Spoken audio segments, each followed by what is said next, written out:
morning. I'd like to welcome everybody here to the Blue Earth County Board of Commissioners. Today is October 9th, 2018. Let's call the meeting to order and stand and pledge allegiance to the flag. Pledge allegiance to the flag of the United States of America and to the republic for which it stands, one nation, under God, indivisible, with liberty and justice for all.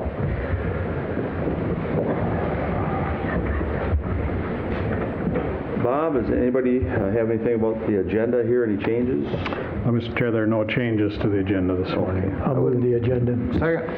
All right, we've got a motion for approval and a second on the agenda. Any more discussion? All those in favor signify by saying aye. Aye. Those opposed, motion carries. And then the first thing up for business this morning is our Economic Development Authority meeting. We'll also be opening this up for a public hearing, but I'd like to invite probably Kristen, invite him right up here to sit with us. So we've got Kristen Prosolski, is that how you say it? Yep. From the City of Mankato in Blue Earth County. And then, of course, if you'd like, Nancy Bokelman and Nicole Ullman. Going to come on up and be a part of our discussion, our meeting together. Good morning. Good morning. Morning. So before we get started, I'm just going to hand out these additional memos and some supplemental information regarding the PHA plan.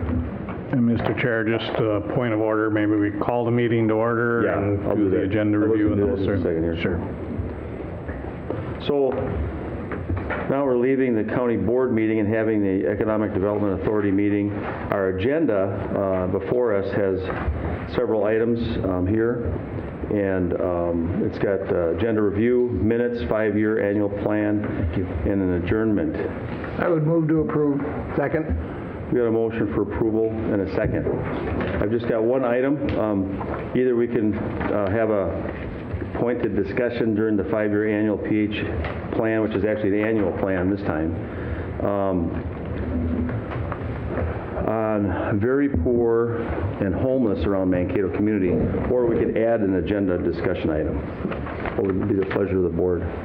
I think after the public hearing portion, Okay. that would be part of our discussion. All right, sounds good. All those in favor signify by saying aye. Aye. Those opposed, motion carries. All righty. So we've got the minutes. I'll move the minutes. Second.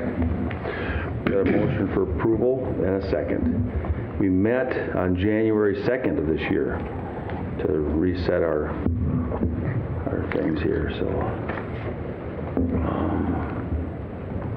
any discussion? All in favor signify by saying aye. Aye.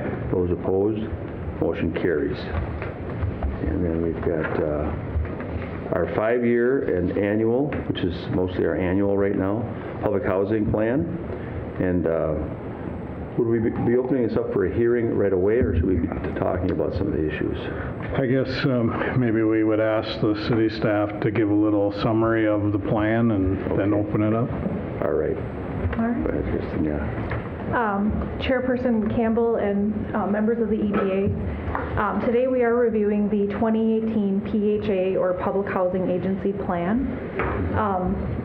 I do want to note that this represents a resubmission of the 2018 plan, and that is because of the fact that last year we submitted the 2018 plan based on estimated funding, and because of the timing of federal budget cycles, we recently just got our 2018 allocation. It did represent an increase. HUD has made it very clear that this is a one-time increase, and we wouldn't anticipate seeing that in the capital fund program again, but that it is an increase for this year. So being that we just got the appropriation, we're resubmitting 2018, and that now aligns well with HUD's timeframe and federal budget approval timeframes. So the PHA plan basically looks at what our plan is for the coming year as far as existing programs that we operate, such as the Housing Choice Voucher Program and the Public Housing Program, as well as some of our more specialized programs, including the Shelter Plus Care and BASH program. as well as looks at how we want to spend our capital funds over the next 5 years. I think of note, for the most part, the plan, we're not proposing any change as far as what programs we administer. We anticipate still continuing to do vouchers and public housing as well as the specialty programs. I would note that we recently were awarded 28 mainstream vouchers, which help non-elderly disabled families. So that is something new. They're technically awarded to the Mankato EDA, but really I think we all benefit, the entire county benefits from being able to utilize those.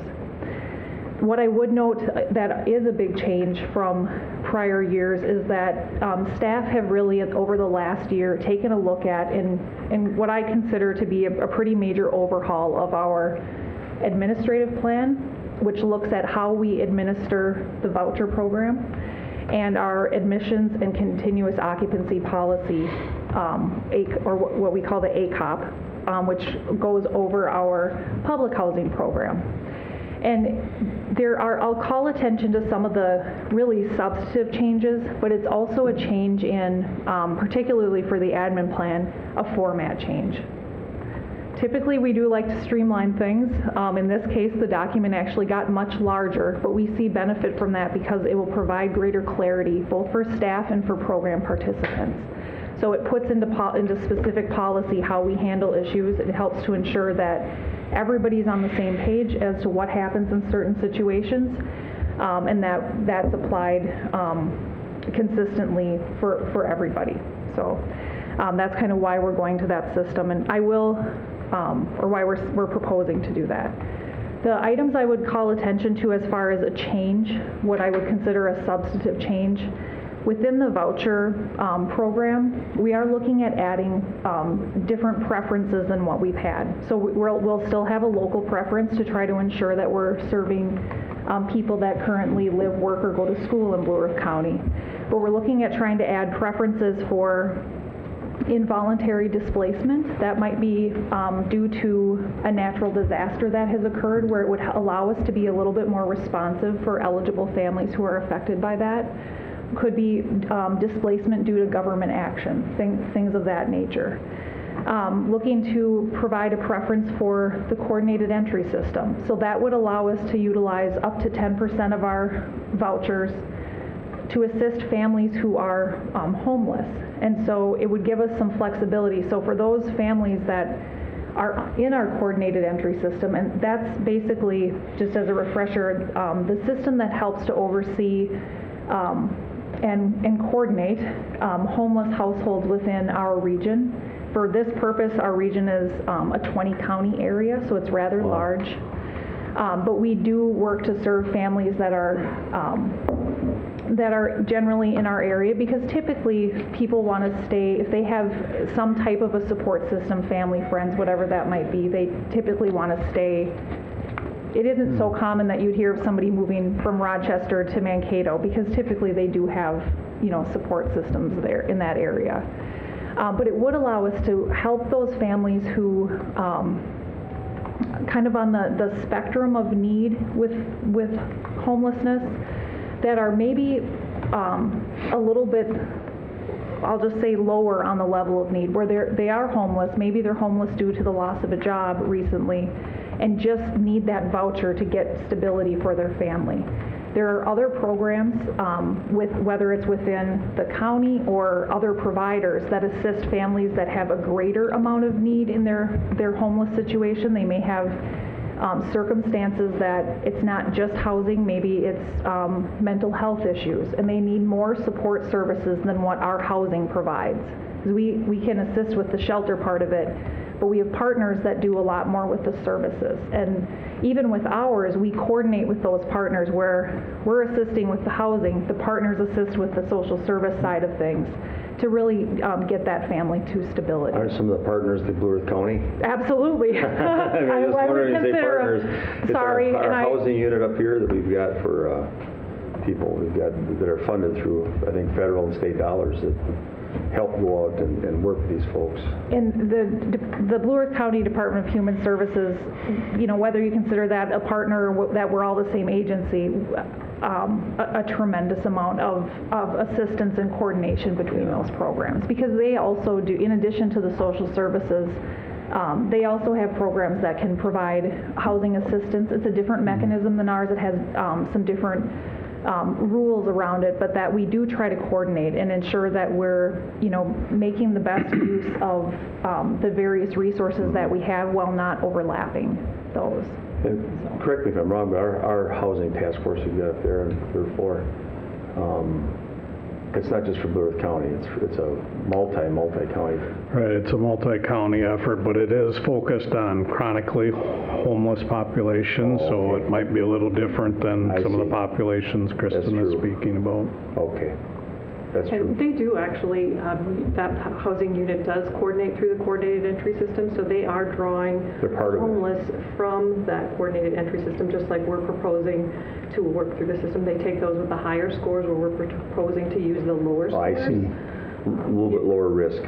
Right. Right, For and the reason we do that truly is because we don't have those support services, Yeah. and if those with the major issues with higher scores come into housing without those support services, they're not going to be successful. I see. So we really want them to transition through that supportive housing program first, get them stabilized, and then we can transition them to Section 8.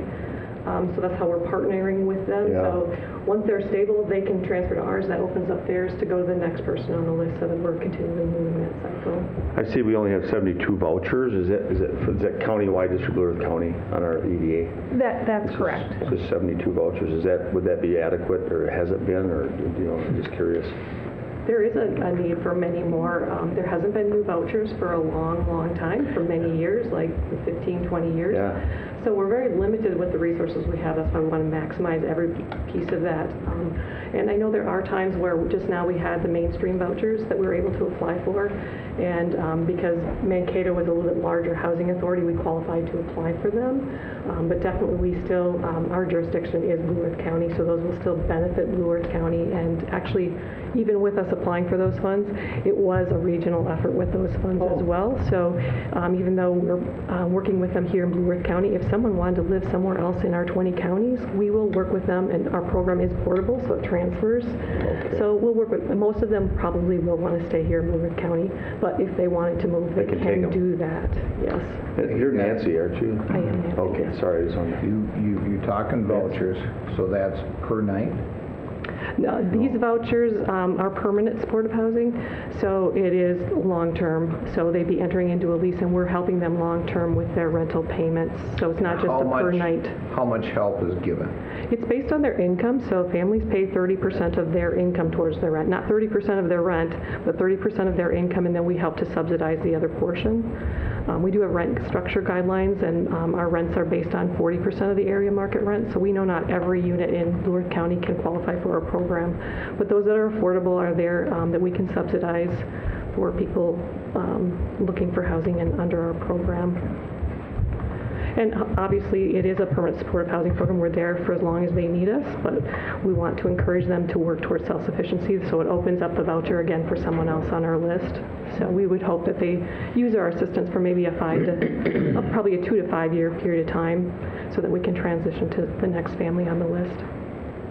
So it doesn't matter if they're a vet or not a vet, or how, tell We me do how give that them works. preference for being a veteran. A veteran is another preference we have, and we actually have 5 vouchers that are set aside just for veterans.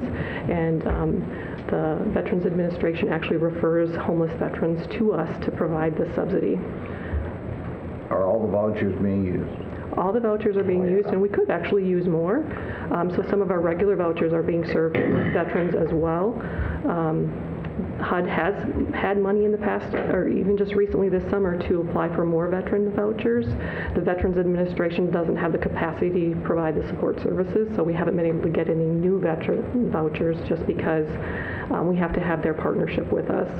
But we have our veterans preference, and we will serve them under our regular voucher program as well, and we do that. One question regarding those veterans. Are those the 5 homes that are up by River Hills Mall, or is that separate? That is separate. So they don't operate on that voucher?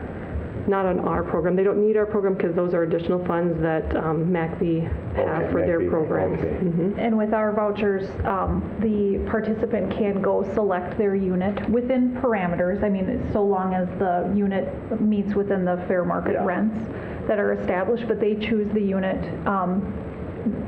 and then we have an agreement with the landlord to work with the housing assistance payment.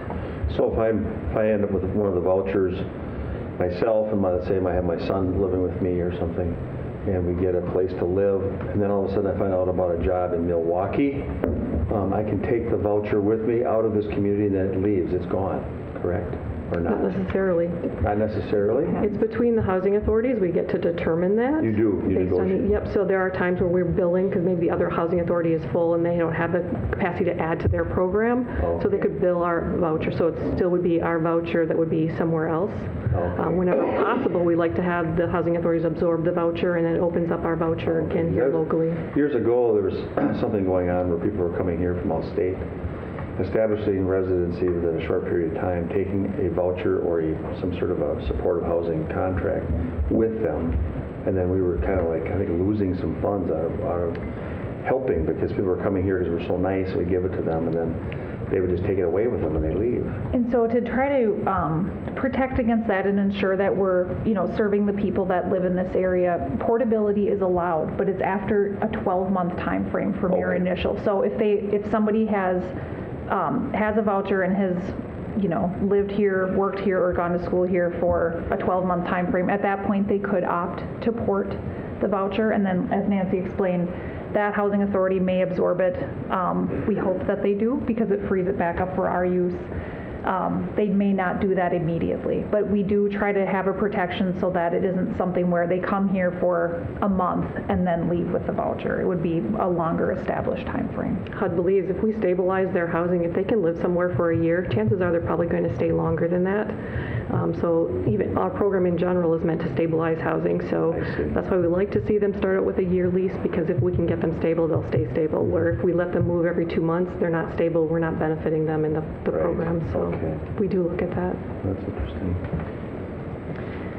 So an additional preference that we're looking at adding is for supportive housing. And again, Nancy had touched on the fact that we want to be able to assist people with where they're at now and maybe help them to move on to a voucher program when they're ready to do that. So basically the changes to preferences is to try to address the full spectrum of need, of housing needs, and that this would give us some ability to do that. We're not proposing that the entire waiting list, or that those preferences would take over the entire waiting list. We definitely still want to be able to assist families who are not experiencing homeless or are not in supportive housing, but it does give us that flexibility with a certain percentage of the vouchers.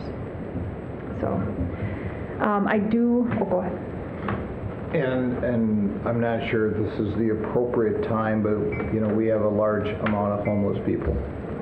In fact, myself and I think Commissioner Campbell were called last night by a very irate individual about a large amount of people sleeping outside of Centenary Church or staying in the rain, and they were very upset because there wasn't a place for them to stay. I'm not sure what the circumstances. I did talk to the individual for quite a while, but is there anything the city or county can do on those cases that we have people that are just placed basically homeless, probably don't have a job? What kind of things can the city and county do to help that situation? I would definitely say that we have that coordinated entry system. That coordinated entry system isn't unique. It's something that's going across the nation. HUD at the federal level is requiring communities to do this coordinated entry process, and every state is involved in the process. And that's where we are working regionally, so that 20-county region. Every county in our state is covered under a region that does the coordinated entry. And so what that does is it works with every agency in our region that meets or encounters a homeless person, and they are assessed as being homeless in our community on that day, and they're put into the system, and the system then scores them and determines which program is the best program for them to be served under, and then they are provided services through the different programs. So there really isn't any wrong door. They can stop at any place, but they only have to stop at one place. They get set into the system, and we hope to get them served right away, especially those that are cycling in and out of homelessness on a real regular basis. We really want to address those issues. This is designed to do that. It is a very new process, and we're still getting all the kinks out of it. And actually, we feel like we do kind of have a backlog in that system, but we have hired navigators at the regional level. There's 3 different navigators that will work in our region to follow those homeless people and make sure they're connected to the resources, make sure we have the appropriate documentation so we know why they're homeless and what their issues are, and get them connected to the right program. These navigators just started in September, and so we're hoping to see a big change, and especially with those new vouchers that we have, the mainstream vouchers. They help non-elderly disabled. Many of the people who are homeless have mental health issues that we can funnel through the system. So we see in the next couple months we can make a huge impact on that homeless population. So even though it hasn't been, we've been kind of fumbling along, we're getting the steps in place and the process in place so that people will be funneled through that. That coordinated systems just started like 5 years ago about, or Not 4? even, it was, the last year has That's all? gotten very, Wow. they've been trying for a number of Trying to years. do it. Yeah, but coordinated they're entry more has, involved. Do we have forms that we could hand these people to tell them how to get involved with this? Actually, all of the shelters are aware of this process, and it's the form I that they understand the fill out shelters is- are, but sometimes these people don't go to the shelters. Right. And they So come to how our do thing. I mean, the individual that called me last night, he was very, very concerned with the people. I'd love to be able to hand him a form saying, hey, if you see these people, give them this form. I think we do have a flyer on that we could get to all of you. That'd be nice. I that would say, appreciate "Come here." that. That would be then amazing. we If do we this have a flyer assessment. that we could, and Sure. if you could get that to me or the rest of the board, that would be great. Personally, I can see going down and trying to talk to these people and saying, hey, if you need help, this is how the county, the city of Mankato can help you out. Right. We have a homeless population. We have a low income issue with housing in the city of Mankato and around the country. We're not immune. not different than any other city, especially our size and larger. But it doesn't mean we can't sit there and try to help. Right. And if you could get those flyers to me, I'll call the whole board. and the whole board, I will bring the flyer to the person that contacted me and say, listen, if you see these folks and they need help, this is how the city and the county can help them out. Right. I think it's a positive step forward. We're always going to have a homeless population. As I told the fellow last night, I've been in public service now for 42 years, and I've never seen a process, and sometimes in small towns. I worked in Lake Crystal. There's always homeless, in some degree. Sometimes people want to be away from people. It's a mental health issue. There's a lot of issues going on, but it doesn't mean we can't be there to try to help. We can hopefully limit the time that they are homeless. So if they Right. are, let's shorten their time homeless. Definitely. I know we've got a commissioner here, Mark People, who's on the Partners for Affordable Housing. And go ahead, Mark. Well, I just want to say Kristen and the crew there, the Economic EDA, they're doing a good job. And I think it might be better for the board if we get Andrew Peach or somebody with the social service, Angie, to come in and tell you how that coordinated entry, all that works. That would be great. Because as far as counties go, we do a lot more than a lot of counties. We don't do obviously as much as like a Hennepin or Ramsey, but we do quite a bit Per more. population, I'm sure Yeah, we do. and so and some of it's pretty innovative. We also don't have a million people here, so. The point is, I just Yeah. because this is kind of part of it, but it's getting away from a little bit of what you're. Well, that's what it trying to seems say like. here. It seems like, So, I mean, there's specific things we have to approve during our meeting today, but when I looked it up on the federal website, as far as what this EDA stuff is for counties to do and for cities, local government, it is to look at the low income, very low income, and homeless, and to see what you can do to address those issues in your community, because it comes under the heading of safety and comes under the heading of public health and everything. So we're kind of like, we are supposed to be working on that, which we are. I mean, obviously we are. I'm really happy to hear about this coordinated effort, because there was a lot of mixing going on when I was involved with a lot of these folks too over the years. And so now Minnesota Council of Churches is part of that, I believe. Partners for Affordable Housing is part of it. We've got the REACH down here, which works mostly with youth or younger adults. We've got the county, obviously. And then I think even this Connections program through a centenary and about 6 other churches in the community, I think they're part of this coordinated, aren't they part of it now? Yes. And so I'm so happy to see that that's actually coming together, because there were some people also trying to kind of scam them all and get what they could from each one, and it was getting kind of confusing. You know what I mean? Making sure that they got what they needed. Sure. Tell one person this and tell this person this, and it gets kind of confusing. So I'm glad that that's working. And sometimes if you do have that homeless preference, it almost encourages people to get themselves homeless so they can get resources faster. We want to stay away from that. Yeah. Encourage them to be housed, and that's why we wanted to do the percentage of our preferences, so we can help those that are housed and show them that there is a benefit to being housed and you can still get services. So even that coordinated entry, even though it's not saying this is a homeless preference, it's going through the system that we all agree in our region to work towards to address it. So we think it's maybe a better way to address homelessness. And this is kind of a side note, but small programs that do go on to help people, like Mark said, some of it's untraditional or whatever that we try to do in our community too.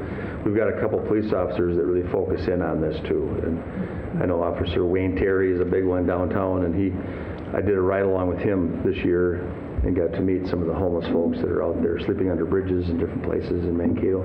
They have specific areas where they kind of feel safe. One time I know I was laughed at, but I talked about couldn't we have a small campground where people could register and be checked on, and instead of having to hide under bridges and hide out in the bushes and be completely isolated. They could be more in one area, designed for some safety, and have register in the evening. People could check on them. I think that would be something, I thought it would be a good idea if we had a piece of property that was available to do something like that, because as Vance said, we're always going to have some homeless folks. And I think maybe that looks like we're admitting it too much to the community or something when we do that. But just an idea I had. Another one I had was all the businesses in town, a lot of them have entryways, and they lock those up so you can't get in after a certain hour. And when it's like below zero outside, I literally have had phone calls from people who don't know where to go, and they hide in bathrooms and things like that around the community, trying to find a bathroom to hide in for the evening. And I just think that that's inhumane. And then they get kicked out. And I was going to see if there's an informal program where some of the businesses would be willing to have their entryways open as long as they were out by a certain hour in the morning and took care of the area. But that's kind of asking a lot, I think, for some of them to do that. But a lot of other towns do have entries that are open for going into for a little refuge during the wintertime. Definitely, if you do hear about homeless people, maybe you can't do anything that night, but the next day have them come talk to us, because even though we may not have services to provide them assistance, we can try to connect them with services, and we can help them find housing. So a lot of times they do have income, it's just that they don't have a place to live and they just need to find something. We're more than willing to sit with somebody and make some calls and find places for them to live. So. Okay, anything else? Is she done with the presentation, I guess? I'm not. I'm going to address it. That's okay. I'll get it. Yeah, that's why the churches, that's how that started. That is, We're talking about doing it in a business place, that's the idea. Yeah. And if people want to do something where they can help, besides the Partners for Affordable Housing, Right. looking at meeting homelessness. Our church, really thankful our churches are doing that connection. You can help there. I drive the van for those folks all the good. time, so it's a couple days a week. So we can probably move on. I just wonder if there's anything else in this discussion that you wanted to say. I was just wondering, Kristen, We're still going to move forward with this, yeah. Okay. Okay. And then you had some things you handed out here, too. that Yes, I was gonna yep, ask you and about that's, that. I wanted to get to one of them next, the one that has red line. To just let you know that from the time that we initially published the proposed administrative plan and admissions and continued occupancy policy, staff had additional discussion based on, whether it was based on comments received or just dialogue among staff of how the proposed changes would impact the people that we serve or how it would be implemented. So at this time, right now, we're proposing 2 changes to what was put out there for public comment and what you would have received in your packet. The first one is about determining voucher size for a family. So initially, we were recommending what HUD's recommendation is, which is just voucher size is determined 2 people per bedroom, regardless of age and gender. And HUD looks at that from a fair housing perspective, as well as it creates efficiency from a financial perspective.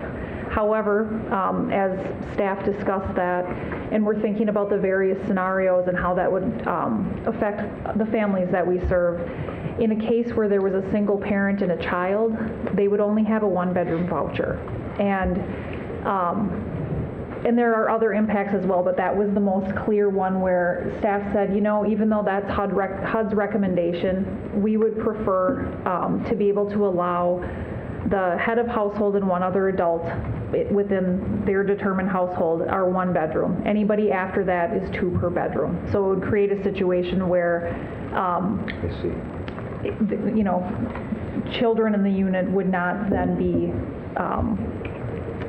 wouldn't be combined with an adult in the unit. And I don't want to say that we would, because we don't assign bedrooms. If they're issued a voucher based on their eligibility, they determine who shares a room. We don't get into dictating that. That's their decision. If they wanted to use a living room as a bedroom space, they can do that as well. But from an eligibility perspective, we just opted that, you know, or the more we thought about it, the more we realized that the number of people it would impact and create a situation that would just not really be ideal for families as they're searching for a unit. So we're now recommending, as proposed, basically again that it would be the head of household and 1 other adult would be assigned. Again, they don't have to sleep that way, but from an eligibility perspective or voucher size perspective, 1, and then thereafter 2 per bedroom. Yeah.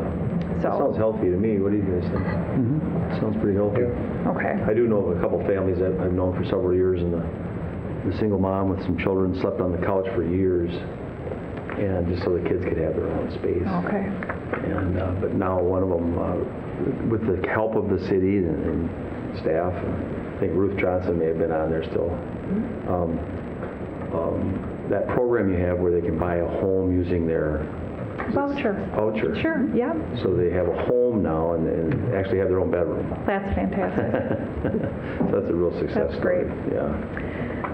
The one other change that we're recommending from, again, what was published and in your packet is we had listed a 10-day time frame for families to notify us of a change in income or eligibility. We're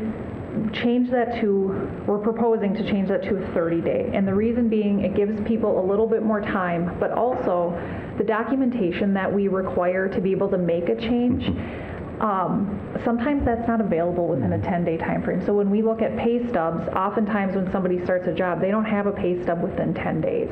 So the recommendation is to go to a 30-day time frame, allow 30 days for them to get us that information that we need, and it seemed more realistic with just the realities of, you know, when they can provide something. So at this point, those are the two changes we would recommend. Sounds healthy to me. What do you folks think? Sounds good.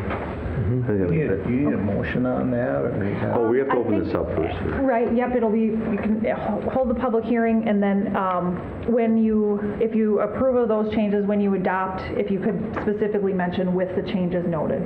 Okay. And then just one last thing, this was the summary of the comments we've received to date, from whether it's from current program participants or tenants. We did send this out to a number of agencies, and their feedback is listed there as well as our response. So for some of them, the proposed, what their concern was, the administrative plan or the ACOP already matched that, whether they had a comment on what the pet policy should say, the ACOP had already had that language. So we just wanted to, lay out what we had received and kind of what the staff response was to that. Sounds good. So should we open it up for public comment? So we've got this is actually an annual plan right now. That is correct. And so is there anybody here in the audience that would like to come forward and address the issues we've been talking about regarding the EDA one-year plan, including the proposed change? Is there anybody else here that would like to come up to the podium and state your name, where you're from, and if you've got any comments or questions? I'll ask one more time. Anybody here that would like to come on up and address this plan? We don't have quite a full house here today, do we? Okay, I'll close the public comment portion then and bring it back to the board. Move to approve with the changes. Second. Okay, we've got approval from Commissioners Van Stuenberg and a second from Stereo. No, which one would you like to? Mark, can you have it? Mark? Okay, Mark. And then, is there any more discussion about this going forward? I don't have any, Mr. Chair. No. Okay. And so then, as it stands, what we've got in our packet for the resolution, with the addition, then, your proposal would be to add this slight change, two changes that you mentioned. Correct. Is that okay? Okay. All those in favor signify by saying aye. Aye. Those opposed? Motion carries. So, Thank you for the good report. Thank you very much. Thank you so much. A lot of great information. Yep. Next time I'm going to let you go.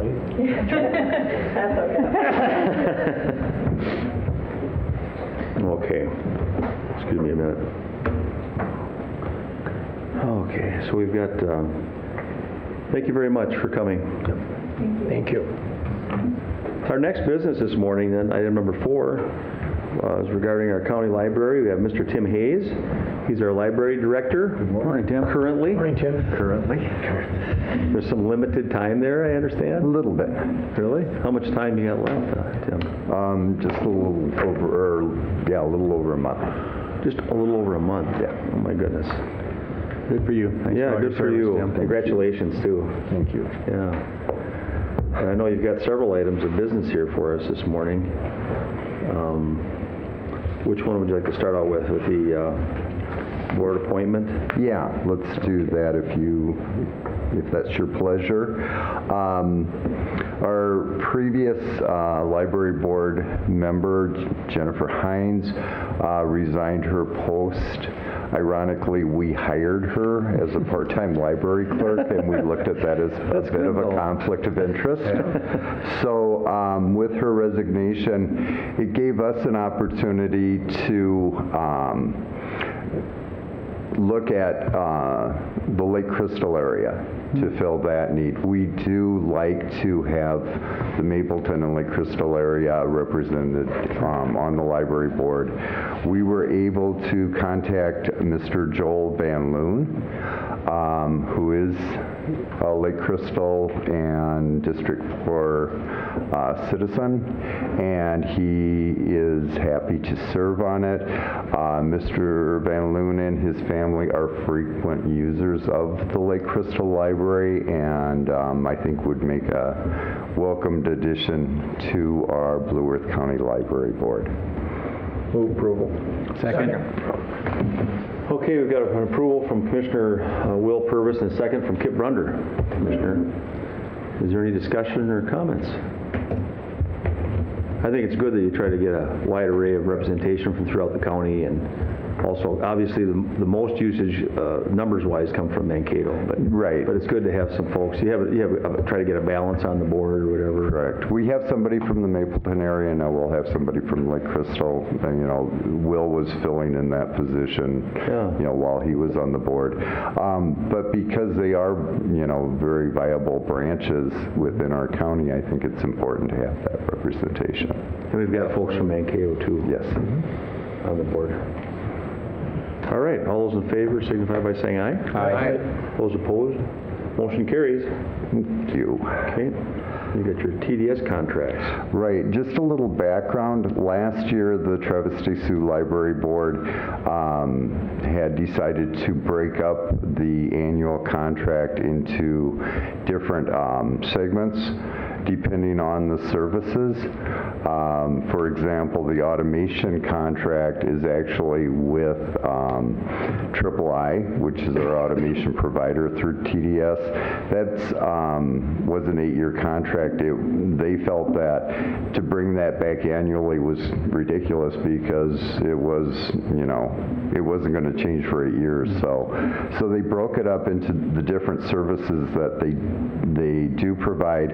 Last year, I believe the board approved 6 or 7 different service contracts. This year, now we present 3 of those contracts that are annual contracts. The first one is our interlibrary loan agreement, and that is with Minitex up in the state, and that provides us with access to materials throughout the state of Minnesota and the universities throughout. So if somebody comes into our library, if we don't have the material, and if the Travis Day Sioux region does not have that material, we can then search statewide and have that material sent to our patron.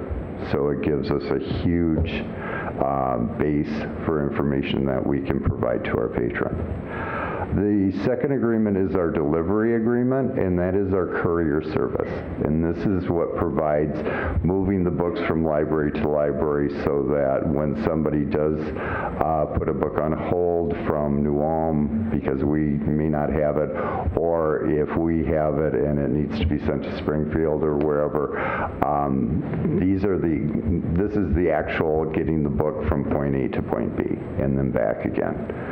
So that contract is also open. And then the computer and networking agreement is an internal TDS service in which they provide computer and IT support for their network that comes into our public libraries. So these are the 3 services that the contracts are due this year. Sounds good. I would move to approve. Second. All right, we've got a motion for approval from Commissioner Van Stoomberg and a second from Mark People. Is there any comments or discussion? The only comment I have is I know that they work very well because my wife uses them very regularly. She likes to listen to books while she's driving to work, which is a half-hour drive, and she said it's easier to pick up books in some of the outlying communities where she goes by than it is to pick them up sometimes here in town. Right, right. It depends on the convenience. We have a lot of people that work in Mankato that live out of town that they use our library as their main library, even though they may not be a citizen. And it's a fantastic service. This is one of the benefits that we do enjoy being part of the regional system. Yeah. I think it's amazing the amount of books that we send out per month. Something like 25,000, right in that average. Right.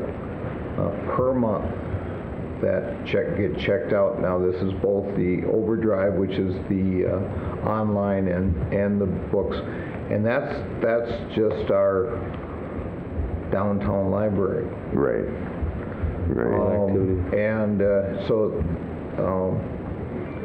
We do an amazing service. I think it's very, very productive for the citizens of Blue Earth County and the surrounding area. Obviously, like Tim said, people from outside of the community can come in, use our library. That's all right, because I can use somebody else's library too. Correct. But this is a shining star, I think, and Tim has run this operation very well, and we really appreciate what you've done.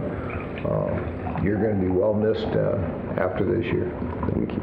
I appreciate that. And may I take the opportunity to thank the board and just saying it's an honor and a pleasure to have worked with you. Thank you very much. Incredibly supportive of the library and the work that we do. Thank you very much. Thank you. Thank you, Tim. Thanks, Tim. And enjoy your time. Yes, you separate too. You can go to the library when you're... Yeah, you gotta I'll have time now to read. I won't ask where you live, but I know that there's that service. We still do that one, Tim, where you can have things right, if you're like kind of a shut-in or whether you live out in the country. Correct. You can have things mailed right to your home. Correct. Well, that's the county. Yeah. You don't have to be a shut-in. It's just if you're a county resident outside the city, you can have a book sent to you. Yep. I mean, that's Anybody can. I think, and it's turned out that came during Will's time on the board, and it was, and we shut down the Bookmobile. And it's been a great, thing for Blue Earth County and the residents of Blue Earth County. I think it's, anybody that needs a book can go online and they can get a book sent directly to them, and with a thing to send it back free of charge. Doesn't cost them any postage or anything. So, and that's cheaper than trying to operate a bookmobile and a driver and taking care of that bus for how long. So, very positive. Anybody else? All in favor, signify by saying aye. Aye. Those opposed? Motion carries. And Thank you. Thank you for your service. Thank you. Yeah. Thanks, Tim. Thank you, Tim. Thanks, Tim. Are we ready for more business? You betcha. Okay. Bring it on. You sure? You don't need a break in between here? Not yet. Okay. So the next item of business here is our Public Works Director and Engineer. Morning, Ryan. Ryan Fildes. Ryan. Hey, Ryan. How are you? Good. He only has, let's see, You're going to bring us all positive things today? Nothing but duckies and bunnies and sunshine. there's only 25 items to review this morning. I'll try to make it quick.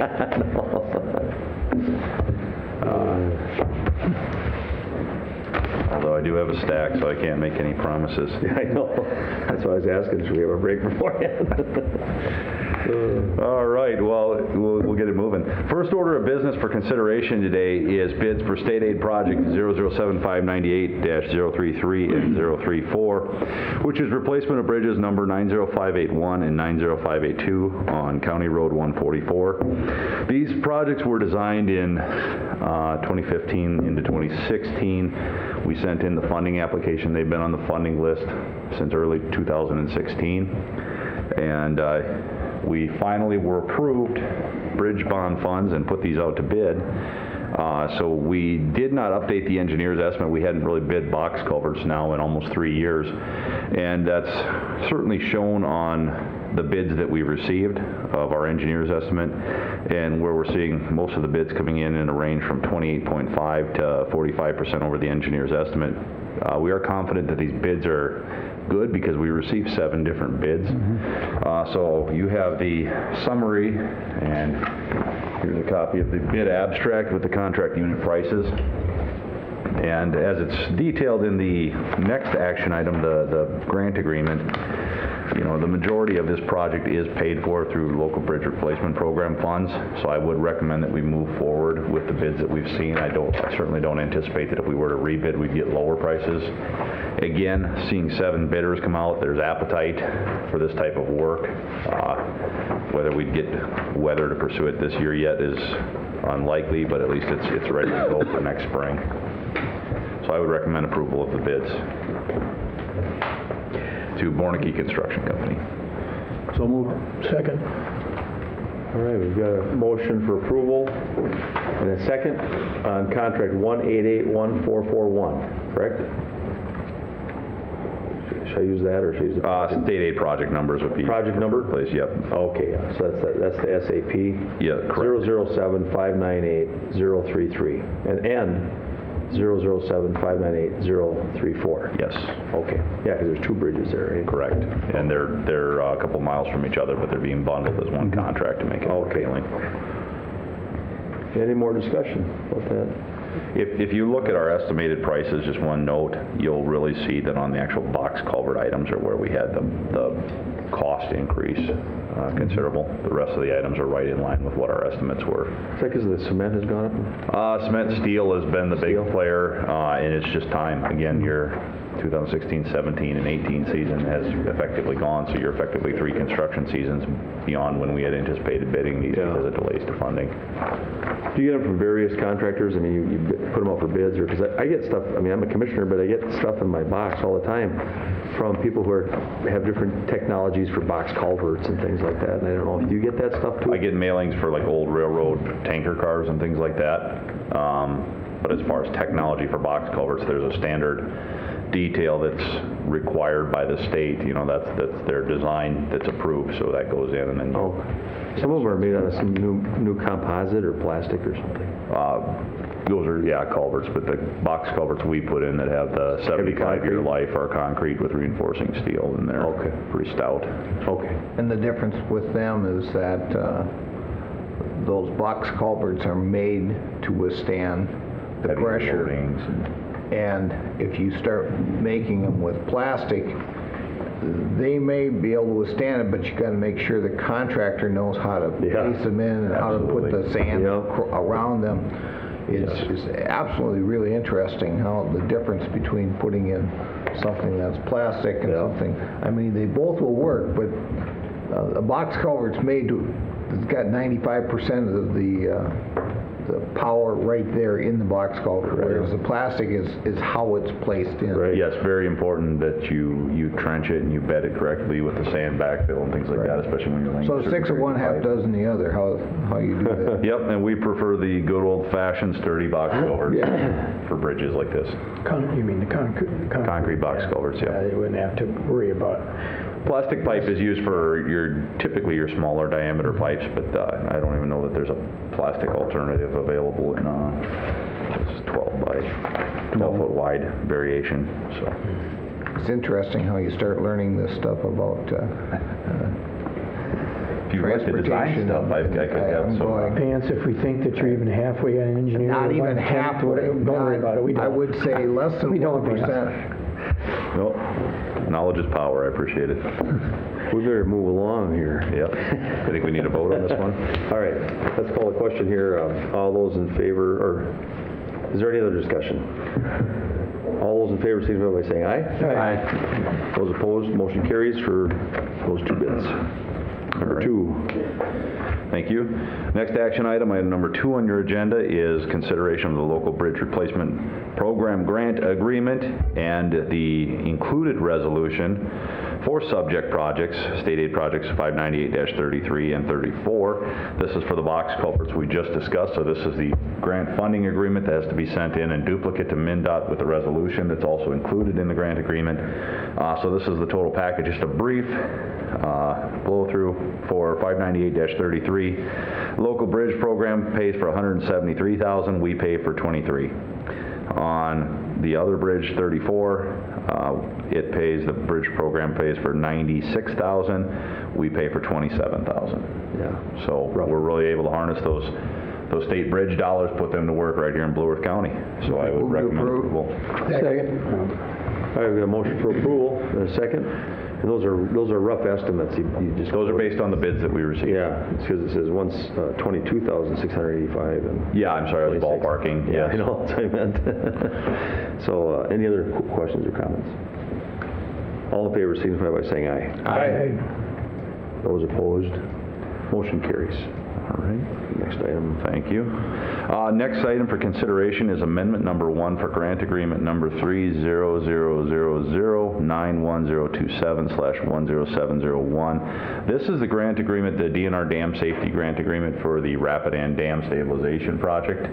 The grant is set to expire at the end of this December, at the end of this year, December 31st, 2018. We have approximately $250,000 remaining on that grant from the $2.4 million that was originally obligated. We are working on getting the grant extended, and we'd like to put that to work on the left retaining wall repairs at the dam. So we're trying to harness and get every penny of that grant and put it to work at Rapid End. Yeah. It will require probably coupling some local dollars to that to get that left wall repair completed. We're in the process of developing an engineer's assessment, so when I have that exact number available, I'll bring it forward to you. But we're working on getting a plan set completed for construction so that we can put out a bid this winter, get a smaller contractor in to tackle the left wall repairs, and coordinating with the DNR and the Federal Energy Regulatory Committee as well as the dam operator to ensure that we get all the necessary approvals before we move on to that. But first step was to not let the grant expire. I'll move approval. Second. We got a motion for approval from Commissioner Brunder and a second from Commissioner Purvis. That's basically to extend this until 2020. Extend the grant agreement. Yep, until June 30th of 2020. Right. That should be enough time. All those in favor signify by saying aye. Aye. Those opposed? Motion carries. All right. The item number 4 of the action items is consideration of a resolution for right-of-way acquisition on CASA 40, which is replacement of bridge number 90535. This is a wooden box culvert down on the South County line. That's, well, it was a box culvert. I like to tell people now it's a parallelogram. It's starting to twist and turn, and we actually have it out for bid right now. We'll be opening bids in a week and a half to get that replaced using our county stated highway dollars, because we just can't wait for bridge bond funds. So this authorizes county engineer. All of these resolutions through item number 8 are all effectively the same language, but it authorizes the county engineer to acquire right-of-way and, if absolutely necessary, use of eminent domain. Chair, would we be able to vote on these all at the same time? Yeah, if the board would like to do so. Sure. I would move to approve all of them through 8. Okay. Second. All right, so we've got a motion on all of the ones 4 through 8, right? That's 5? Yep, so it's CASA 40, CASA 41, 17, 10, and 27. So we were just effectively looking at our future projects in the pipeline. And while I was writing resolutions for this, I tried to get a queue of them that we have work in the future done, so we have it in our file. And so then on the discussion portion of it, is there anybody who has any comments? I don't have any comments at this point. Okay, looks good. Well, comment, the one number 6 is a roundabout for Hafner Drive, which is Correct. important to get that completed. Correct. Thank you very much. And I know we had a little discussion right before the meeting started, but we'll probably do the same thing we've been doing as far as making the board aware of the engineering. Yep, so we have, on these bigger projects, we'll have public open house meetings. And certainly, providing you guys, as you see in my updates below, where we're at with these projects. And the eminent domain authority is something we do not take lightly. We are very hesitant to use it unless it's absolutely necessary. We try to treat everybody that's out there as fairly as possible. And try to avoid use of it, because it's really is a very demanding process from time and effort that both the Public Works Department and the County Attorney's Office have to invest into the process. At times it does become necessary to exercise it, and as we've done in the past, we've informed the board of when we get to that point. Yeah. And we'll continue to do so. Okay. All in favor signify by saying aye. Aye. Those opposed? Motion carries. All right, fantastic. Down to item number 9, final payment for the 2017 bituminous overlays on CASA 31 and 42 with Central Specialties, original contract amount $476,153.84. Contract changes of $29,740.65. Revised final contract amount $505,894.49. The actual final payment based total contract amount based on quantities that were expended is $517,876.66, with the final pay request number 3 payment amount being $54,147.01. So moved. Second. Got a motion for approval and a second. Is there any discussion? Are you satisfied with the job? We did have an issue on 42 where they got off of the alignment, and we made them come in and do some corrective repairs on that. Structurally, it's fine. Cosmetically, it's not perfect, but we will be seal coating that road in a couple of years, following up with the overlays for our pavement preservation program, so it won't be noticeable at that point. Aside from that, it was adequate. All right. Yep. Thank you. Okay. Anybody else? All in favor signify by saying aye. Aye. Those opposed, motion carries. All right. Action item number 10, final payment for County Project 7271, which is the Homeland Security Emergency Management Hazard Mitigation Project for the Johnson property on River Park Drive. The contractor, Crystal Construction, completed the project. Original contract amount was what was expended, $28,000. Remaining final payment amount, $280. So moved. Second. We have a motion for approval and a second on this final payment request. Looks pretty nice out there now. Looks like a little park. Considering, yeah. Well, we own it. Yeah. There's probably some opportunities for some things with it. Some swing sets out there now? We do have to continue to own it, or it has to be, if say there were a neighborhood association that wanted to take possession of it, we could engineer a deal to turn it over to them and work with HSCM to make sure that they're aware of that and that they would approve it. But Okay. yeah, It's a beautiful area out there. it is a nice little lot. It's just too bad the river did such rampage on that property. All right. Okay, we'll move All on. those in favor signify by saying aye. Aye. Those opposed, motion carries. Now we'll move on to our construction projects update. CASA 1, Old Minnesota Highway 66 reconstruction from 90 to Mankato and South Surcharge. The reinforced soil slope work is done at the north end of the project. That's serving local traffic to Indian Creek Road, so they're actually going out to the north now. The contractor has moved their operations to the wall just south of Indian Creek Road, so they're bringing that up vertically. They really seem to have found their groove on constructing those, so their progress has increased. Can I ask a question about that? Yeah. I've walked out there several times, and there's that one area where it looks like a waterfall coming down out of the hills, and there's a whole bunch of rock that's been piled in there. It looks like a water feature. It's all of the drainage coming off of the residential. City above it? The city above it? north of it. Skyline thing. And we have a large intake. We have a large intake designed to capture that water, and then we're actually running the water down the hills with some large HDPE pipes that are going to be tied together and actually anchored into the soil because of the energy that's created, and we'll have energy dissipation and discharge to the creek. So Will it we go to will the be creek or the pond? I was just curious. Creek. The creek. Our pond would have had to have been immensely huge to treat that additional Okay. runoff volume. Oh, I So, see. you typically don't want to incorporate any that's more fine. water into your project than what you're generating. Yeah. This has been a constant problem historically. That whole thing. We're dissipating the energy and passing it through the site. So we go under the road Correct. in a big pipe. Two big pipes. Two big pipes. Yep.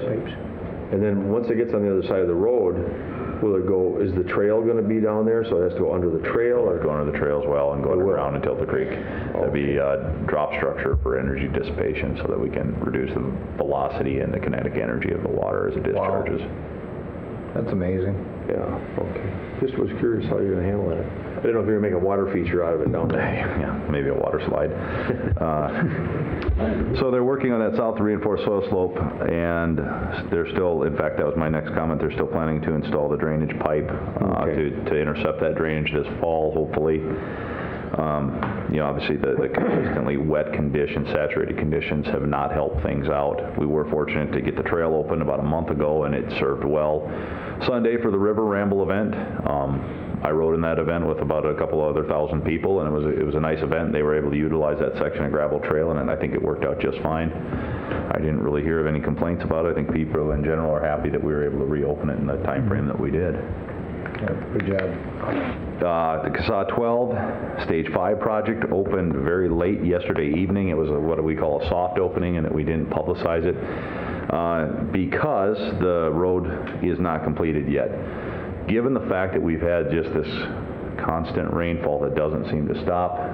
The contractor has the road items completed, however, the median between the 4 lanes still has a little bit of topsoil that needs to be excavated out, and it has to have turf establishment applied. And then the ditches in slopes, and actually the trail needs the gravel and the pavement placed on it north of Carver Road. That work can be completed under traffic with a lane closure, because we do have a 4-lane segment out there north of Carver Road. So we opened the road to traffic to allow the public to use it. We really weren't confident in how soon it would be completed, and when you've got a road sitting there that's striped, paved, and lit and ready to go, it's tough to keep it closed.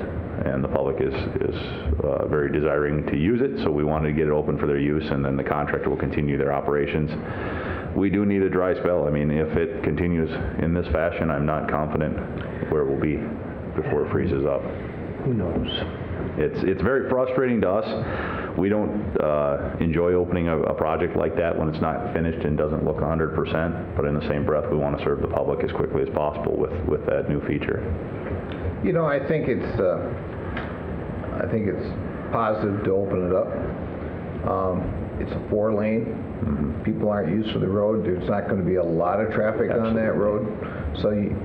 So if you block off 1 lane of traffic when you do have a dry spell to fix the shoulder and whatever, it's not going to matter to the public going through that much. Absolutely. So I think it's really positive that we got it open. I think it's positive that it shows what Blue Earth County has been doing with their 0.5% sales tax. Yes.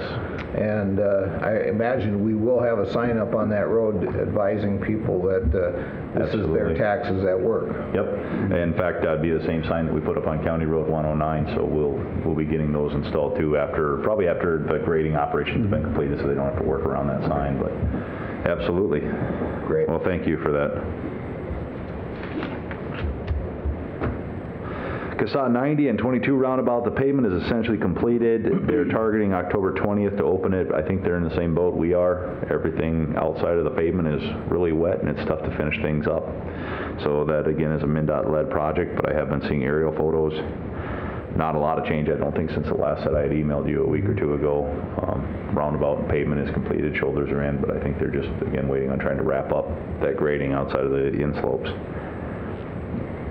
The 2018 highway safety improvement projects on a slew of our roads, everything is done. There was a delay on signpost delivery for some of the chevrons around the curbs, so we suspended work until those show up, and then once those arrive, the contractor will install them and that project will be completed.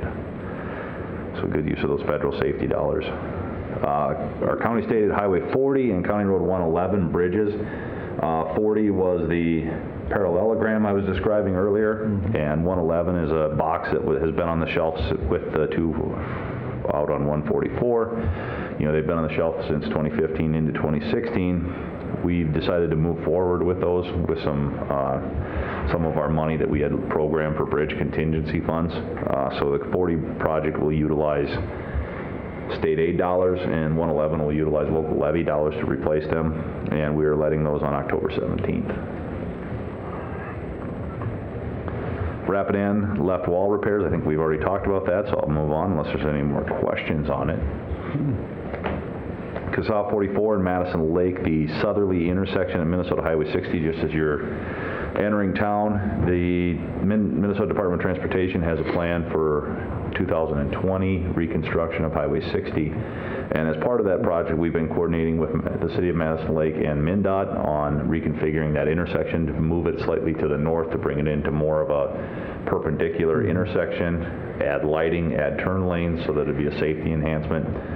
So we're working on a cost participation agreement with the city for our share of that, and then we'll be looking at how do we scope the remainder of that project if the city wishes to move forward with reconstruction in a future year. Planning projects updates. 1 from 9 to 90. Plans are on hold until right-of-way and permits are approved. It really has become critical path. We've kind of moved that to the back burner because of the issues we've had with the surcharge and the permit. That's still in review. So that's really ready to go. Permits are submitted, and once we get permits back and everything else, then we'll move forward with acquiring the remaining right-of-way, but we've moved on to more pressing projects such as CSAH 14 and then moving into 10. 14 from 30 to 4, we're still waiting on Bowser's mitigation for the wetland credits. The bank service area is out of credits. They're supposed to be transferring credits in, but that's been what the primarily delay is after the Corps has gone through and done their approvals. Frustrating to be in that position again, that our project's on hold. Jack is wrapping up some of the remaining right-of-way. It's going fairly well out there with right-of-way acquisition, and we're actually having some staff assist him to keep it moving and offer some training, some additional staff on right-of-way work. So we anticipate being ready to bid that this late winter or early spring. So that's the second phase on that road, right? The southerly piece, yes. Yeah. So from Minnesota Highway 30 up to County State Highway 4. Yeah. Yep. And then 10 from the Blue Earth River to County State Highway 1 is under design. We are in the same position where we have not submitted, we have not submitted permits for that yet because we're just getting to that point with our design. So we'll be working on that and then begin working on right-of-way acquisition as well. In our capital improvement plan, we had targeted that as a 2019 project. We're going to keep pushing forward for it to be a 2019 project. There is a potential that it could slide to 2020 depending on permitting delays. That's just gotten to be the unfortunate truth of it, is that any more 6 months is probably overly optimistic on turnaround on a Corps permit.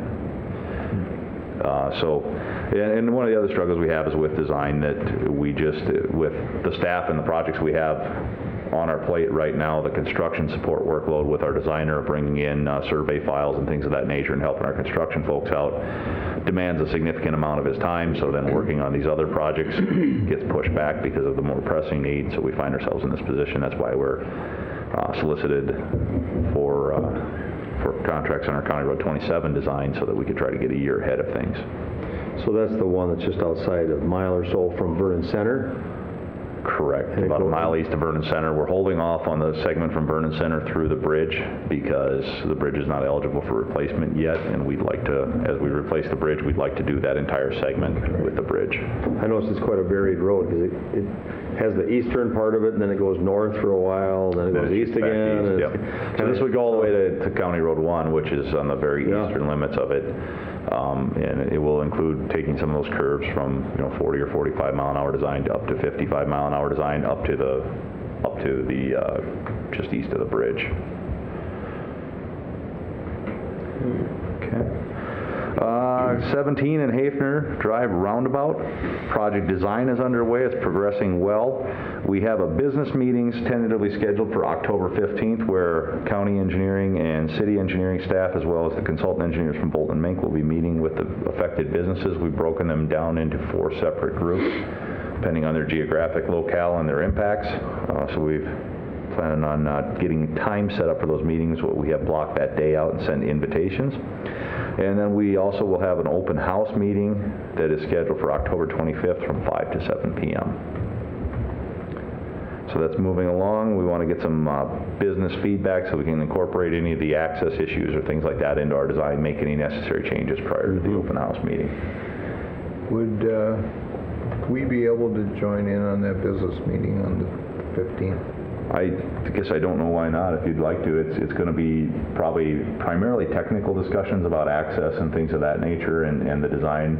But I can copy you. They haven't been nailed down yet. But if you, it's only like, the reason being is that that's probably one of the most talked about intersections in my district. Yes. And I'd like to have some good background before we get into the open house and stuff, so I know what you're talking about before. I'll shoot you the meeting invite. Would anybody else like to Appreciate it. attend? You can send it to me, I don't know if I'll come. Okay.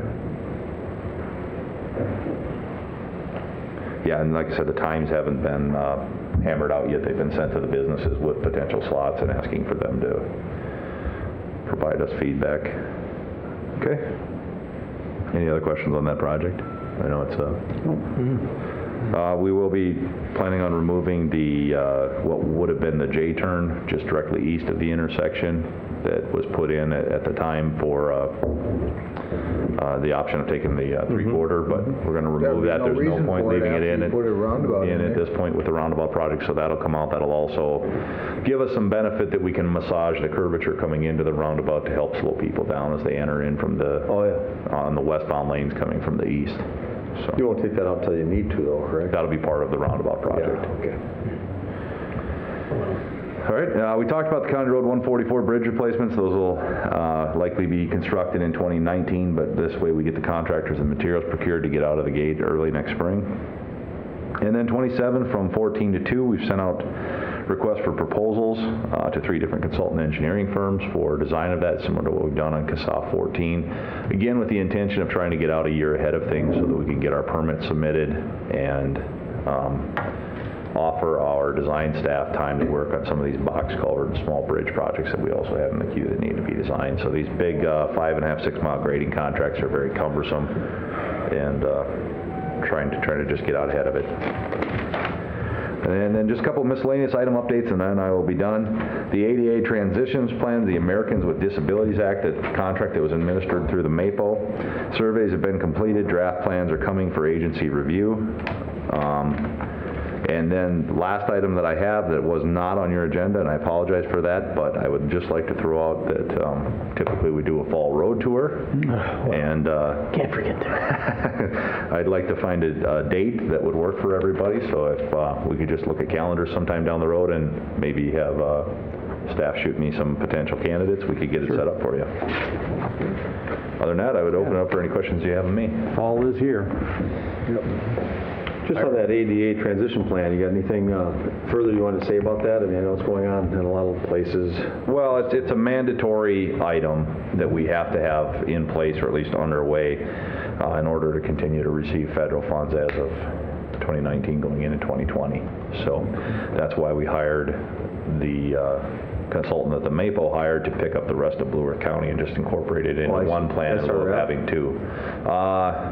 Bolton and Mink got that. Bolton and Mink. Yes. Okay, yeah, that's right, Bolton and Mink. So it's underway. It's really going to be an inventory of all of our pedestrian facilities within Blue Earth County that are in our right-of-way, and an assessment of them, whether or not they're in compliance or out of compliance. I would anticipate a high percentage are going to be out of compliance because the compliance has gotten to be very difficult to achieve over time. So it'll be a tool for us in the future to look at when we go through and reconstruct or even do rehabilitation on roads. We will have to do more pedestrian facility work, and as we look at some of these urban corridor roadways, we will have to do sidewalk repairs. We'll have to do pedestrian ramps. Right, these are roads that come into towns and communities and neighborhoods and things like that are county roads, because you don't have to do them out in the county. Where there's not pedestrian facilities, Yeah, you don't have to add them. any need. It's just strictly where there's... It will add a lot of expense, but yeah. It's a big issue here in Mankato. I mean, it's been highlighted quite a bit. We've got quite a few folks here in Mankato, probably, I know a lot of people that are using wheelchairs. Oh, absolutely. And using walkers. Downtown areas. Yeah, and so if there's areas of our community that are in need of having a little bit better access, I think it's good. It's your downtown older area that has more. And so we're fortunate in that regard. A lot of ours are trails. The areas where we're going to see a lot of sidewalk repairs are going to be those urbanized, some of our smaller communities that are maybe in a larger state of disrepair. And whether or not we have to just start putting a budget line item towards, a larger line item towards sidewalk repair beyond what we're doing now may be something for future discussion. It's like ladder or Skyline, it took them 5 minutes. Skyline doesn't have any curbs. A couple. I know so much. Thank you, gentlemen. I really appreciate it. You guys want to take a break or anything? Take a small break. All right, we'll take a little break. Well, welcome back from our break. The next item of business we've got here is number 6 on our agenda, and it's the County Attorney's Office update with Pat McDermott, our County Attorney. Morning, Pat. Morning, Pat. Hi, Pat. Chair, Commissioners, thank you. Again, the numbers speak for themselves. If you have any questions, you'll see that our numbers are up a little bit in some areas and down a little bit in other areas. I think I just wanted to, again, point out one thing that really isn't captured in some of those numbers is the amount of time in some of these civil areas, and I think Ryan Till just touched on it a little bit with everything that he's got going on. It's a community-wide, county-wide issue when you get into some of these areas because of the growth in the area and whatnot. It is also taxing on resources across the board. We are in the process of filling 2 positions for 2 attorneys. We just completed interviews and made an offer on one that's been accepted, and we'll be making an offer shortly. If it hasn't been done yet this morning for the other position, then we will have a position to fill come December, and then also for a legal assistant position. But those are basically the things that are going on with our office, trying to stay ahead of the game, basically, is what it boils down to at this juncture. So if you have any specific questions or concerns or comments, I'll be happy to do my best to answer them. I have one. Anybody have one? You want to go first? Go ahead. Just same thing kind of again, but in the purple, actual cases charged under the adult criminal filings, it's only at 151, so it might be a little lower this year then, do you think? It was normally, like last year, let's see, 17 we had 189. In the red, Is that the misdemeanor filings? or is that the, let me see here. Juvenile filings? Arraignments, maybe? Oh, the arraignment court. Is that the arraignment court? It says actual cases charged as of 9/30/2018 in adult criminal filings. And it's under the arraignments. Yeah, that'd be the arraignment court. Yeah. You know, that's usually, you know, now that school's back in session, that's more the, for example, okay, when they go out and they have their underage consumption campaign, so to speak, and writing tickets, we'll end up doing more business now that college is back in session and there's more things going on in the fall. So those numbers, you know, they ebb and flow. It just depends. You know, the city actually, if you compare also with the city, I think those numbers are up. But this is just the county numbers, which would be everything outside of the city limits in that area. Okay. So that would be the sheriff's office and the other 9 municipalities within the county. Okay. And we don't get very many juvenile weapon ones, do we? No, we don't. So if you get another one, then it makes it really skew all of a sudden. Okay. Right. And that's why you know, as Mark Twain said, there's lies, there's damn lies, and then there's statistics. So you have to look at the base and try to figure some of these things out. It doesn't take much to skew some of these things in some of these areas, but I just wanted this is just so you're aware and the public is aware of kind of the trends that we see and what goes on in the areas. And there's nothing really out of focus, so to speak, in any of these areas.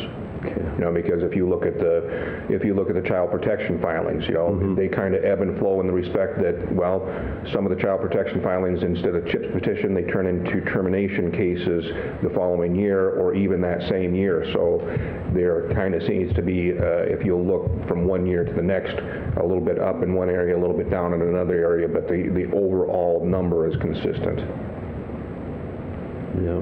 In comparing these numbers to, and again, I've showed all of you those numbers for the last couple of years with a comparable analysis, even on a head-to-head per 100,000 basis, with all the surrounding counties, with the counties of similar population, and then with the regional centers as well. So there's no true spikes.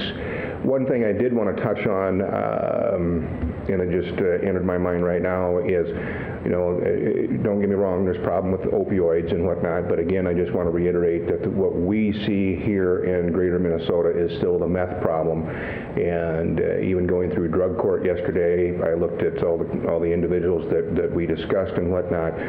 Over 75% of the individuals in that program that we dealt with yesterday, it was meth and nothing else. Yeah. So, and it's not the opioids that we see. Granted, it is a problem in other areas, but that is still, and the Drug Task Force will tell you the same thing, that is still the issue that drives the boat in this area. A lot of it's imported now? It is. And, you know, that's simply supply and demand. If you go back to when Senator Julie Rosen proposed the legislation in the past, taking the pseudoephedrine off the shelves, making it more difficult, we don't see the mom and pop meth labs anymore. It's coming from south of the border. You can go back 12 years ago and And 10, 12 years ago, and a pound of meth would cost you about $10,000, $12,000. Now, because of the supply and it's readily available, that same pound of meth today is going to cost about $2,000. So it's a true economics. That's what it is, supply and demand. Amazing. So, Well, thank you. anything else, gentlemen? No, thank you. Pat. Thank you, Thanks a Pat. lot. Thank you very much. All right, so we're going to go on to administrative services, and we've got Bob Meyer, our county administrator, to help walk us through. And you want us to start out with the county minutes, or? Yes, Mr. Chair. First time is county board minutes from September 25th. I'll move the minutes. No second. Got a motion for approval on the minutes and a second. Are there any discussion items or any additions? All right, all those in favor signify by saying aye. Aye. Those opposed, motion carries. Next would be for the bills for the 2 weeks indicated. I will move the bills. Second. We've got a motion for approval and a second on the bills, financial transactions. Does anybody have any questions or comments? I've got one on the Alliance Health Services. There's 3 of them in a row on that. Well, that's in the second week there. And combined, you know, that's like 26, 27, probably closer to $28,000. There's a $9,860 for the contracted human services portion. And then there's a contract services for $2,353. And there's a health med psych for about $16,000. I was just wondering, does that seem higher than normal, or something going No, on? that is kind of the monthly cost. These are some of the contracted positions that we have within the South Central Community-Based Initiative Hub, and also some other kind of targeted contractual employees that we have in the Human Services Department. So this is all in Human Services. Okay, that's pretty normal then for those to be under that. Yes. Alliance Health Services. Okay. They're kind of a payroll agent on our behalf. Oh, okay. Thank you. I had one, I forgot on the first week, just one more. Sellers Construction LLC. It's a contracted service for $37,874, and I just didn't know what that Sellers Construction was. That is work on County Ditch 86. Okay. Have one when you're done. Okay, yeah. And then Commissioner Purvis? I just have a general question. Maybe Josh can answer this for me, but I see some contracted services for a couple of our retired probation officers. What's that for? Do you have the names on that? Steve Lentz and Mike McGuire. Okay. Well, Steve Lenz is for advisory board. As he's part of that, he gets some payment for per diem and that. Oh, okay. Oh, yeah. Mike McGuire, that wouldn't be something through us. I'm not sure what that would be for. Oh, I okay. think that's through the court administrator's office, if I remember right. Oh, okay. Okay, good. I think he stepped in and is doing some quasi-guardian ad litem work. Oh, okay, good. Thanks. All right. Anybody else on the bills? Pretty light on Bob today. All those in favor signify by saying aye. Aye. Those opposed, motion carries. Mr. Chair and Commissioners, item number 8 in your packet is the Human Resources Department agenda. Do have 2 action items for consideration today. The first being a consideration of a reclassification of the clerical specialist 1 within the jail to a clerical specialist 2 level. We have recently had a vacancy in that particular position.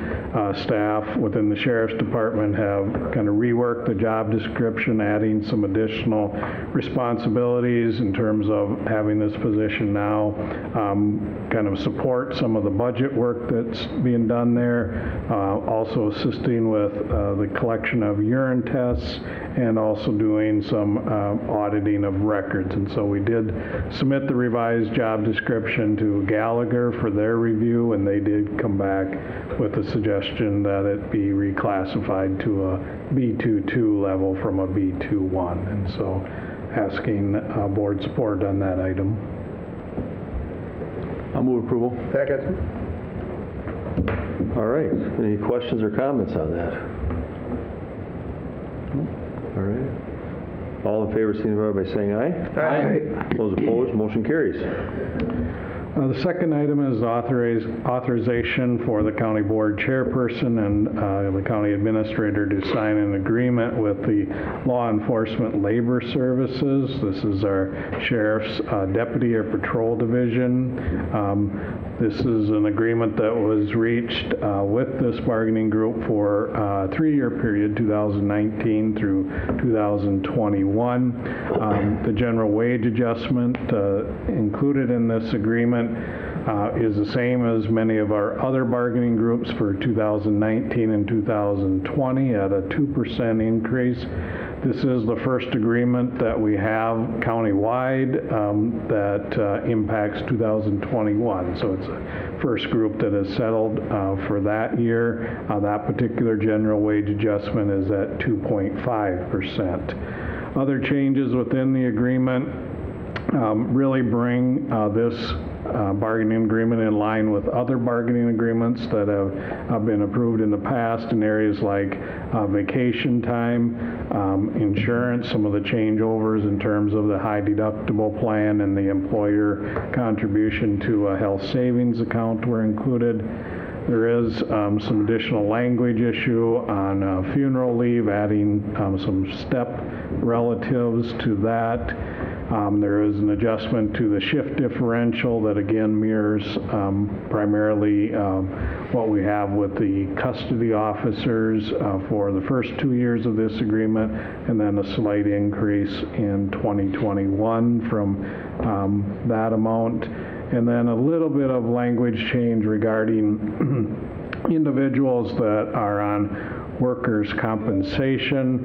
We would, in this particular agreement, cover those individuals for the first 45 days of their workers' compensation period as if they were still employed with the county. Well, they're still employed with the county, but treat them as kind of a regular employee with full benefits during that period. And then after the 45 days, if they're still out, they would get a reduced benefit. So those are primarily the changes. I'd certainly be willing to answer any other questions that the board might have, but otherwise I'd recommend approval of this. Move to approve. Second. Got a motion for approval from Commissioner Stuenberg and a second from Commissioner People. Any questions or comments? I think it's positive to get this done. I think it's positive to get a 3-year contract. It's great that we can work together with our Sheriff's Department and the unions to make a better Blue Earth County. Okay. And it sounds like you're just incorporating what we're going to be doing with all of them, with the new options for health care and that sort of thing too. It just has to affect the language a little bit. Right, that's certainly our goal. Obviously, we have some groups that we have not yet been to the table with, and so they have expiring agreements at the end of this year, and that'll be part of the discussion that we intend to have with those groups. Okay. All those in favor signify by saying aye. Aye. Those opposed? Motion carries. Thanks, Bob, for that. Thank you. Under informational items, we have promoted a medium equipment operator to a heavy equipment operator in the Public Works Department, so that results in needing to recruit for that medium equipment operator position. We also have filled a custody officer position. We have reached an agreement with an individual to fill our Director of Information Technology position, and that person will be starting on October 22nd, which for me personally, that's great news because we've had to cover kind of that role since Charlie has left. And then we also have filled a medium equipment operator again in the Public Works Department. If there are no other questions, move on to item number 9. Okay. Item number 9 is a revised child care forgivable loan program, kind of policy document.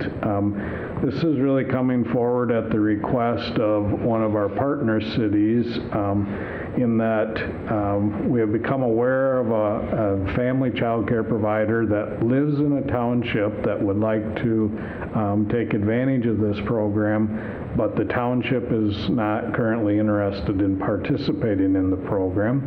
And so the provider approached the city of Lake Crystal to kind of see if they would, so to speak, sponsor this provider. And so I am told by the city administrator out in Lake Crystal that they did have a discussion about this at their city council meeting. Their council is supportive of the idea of sponsoring this provider based on a couple of conditions. One is that the funding come out of the township pool. The board may recall that we set aside $50,000 of total funds to be available for township kind of loans. So if the full request is asked for, say, $10,000 for a family child care provider, that would be deducted from that $50,000, not Lake Crystal's allocation of $35,000. The city does understand that they would then take on half the risk of this loan, and so they do understand that liability will be absorbed by the city. And so they are open to it with these changes, as have been highlighted here, where we indicate that the city may sponsor a township provider if the township prefers not to act as the sponsor. The liability for any default in that situation would be split between the county and the city. Good. That's interesting, huh? Yes. Anybody have any comments about it at all? Want to ask any questions about it? It's a good adjustment to it. All right. I'll move approval. Second. All right, we got a motion for approval from Commissioner Purvis and second from Commissioner People. Any further discussion?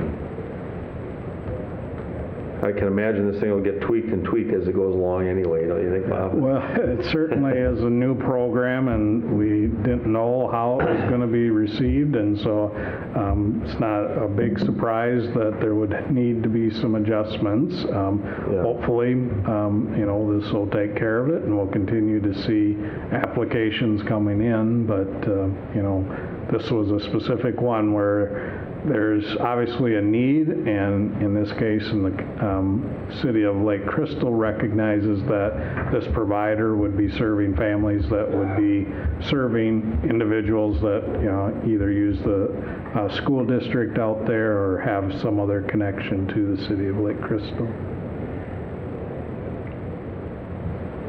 I know there's been some comments to me we talked about one time about how long it might take to get the funds.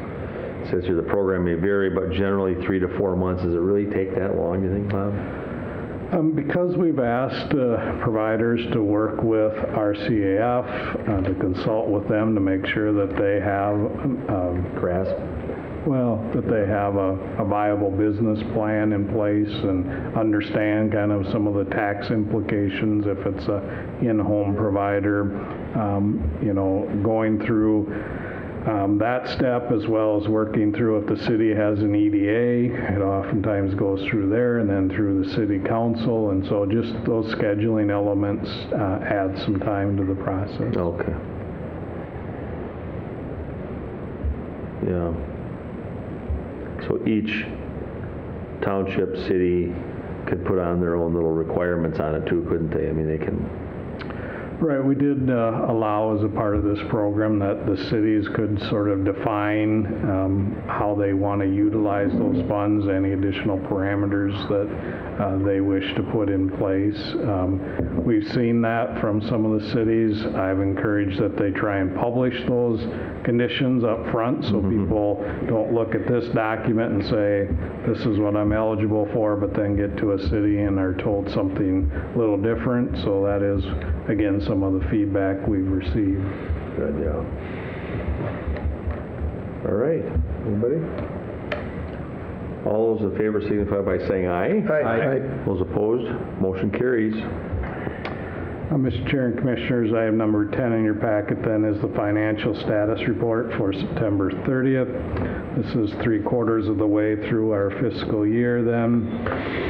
You'll see that our total revenues sit at about $80.5 million, which is roughly 72% of what we have budgeted. Our expenses are at $71.4 million, which are at 63.6% of our budget. So expenses are running a little bit behind budget, which is always a good thing. Some of that is, again, in the public works area, just some of the delays due to the weather that we're seeing, but slowly things are catching up. Revenue has been strong.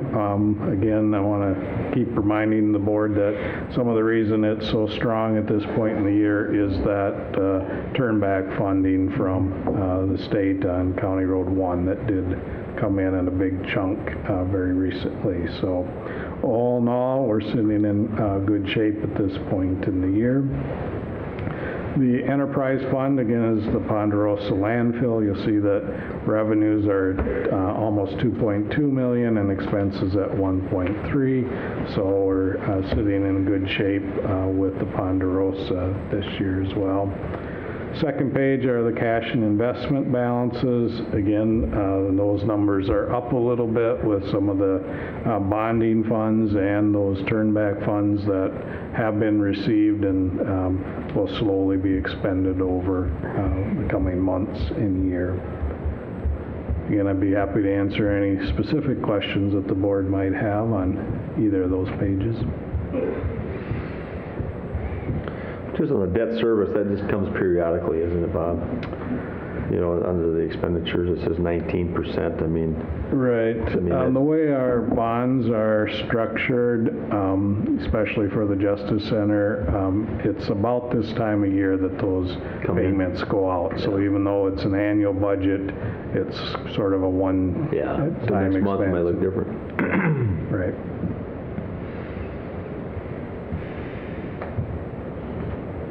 Okay. And we've got, is there anything else for the good of the order today, Bob? Or that's all I have for you, Mr. Chair. All right, well, we could entertain what would you call it, a motion for recessing to Charlie's Restaurant today. Committee reports. Oh, excuse me. Thank you. My goodness. I thought you were going to try to shorten the whole place up here a little bit there. That's the second time I've done that. Trey would have no idea what to do. Trey's got to do his. I've got 4 pages here. No objection. No objection. So moved. Yeah, right. Just get right through it. All right, so who's been chomping on the bit to try to come through with the... How about Mark? I have a short one. Yeah, short one? It just seems like we just had our board meeting, but the 26th had the Partners of Affordable Housing Finance meeting. And then really several afternoons for someone that does have another employment, but several days I had Will and Vance, I helped put the that's right. float together for our MSU 150th What days was that? Celebrating our 165th. What's that? Can't remember what days that was that we did that. Well, the parade was on the 29th. A couple days, and the parade was 27, 28. Yeah, the parade was like the 28th. The parade was on the 29th, yep. And I just want to conclude that much mine is thanking everybody, all the commissioners, and Pat, our county attorney, for their involvement and for your help, and Amy too, with the staff came through, and Jesse a bit. So yeah, it was a good float. I think a good involvement, and I think that we got pictures of it, so. And the Free Press said they're going to put it in they said the best one in there, and so they're going to get a picture and put it in the paper. Well, I think we did receive the best county commissioner float in the whole place. Yeah, we got that. Oh, wait, we were the only one. That concludes my report, Mr. Chair. All right.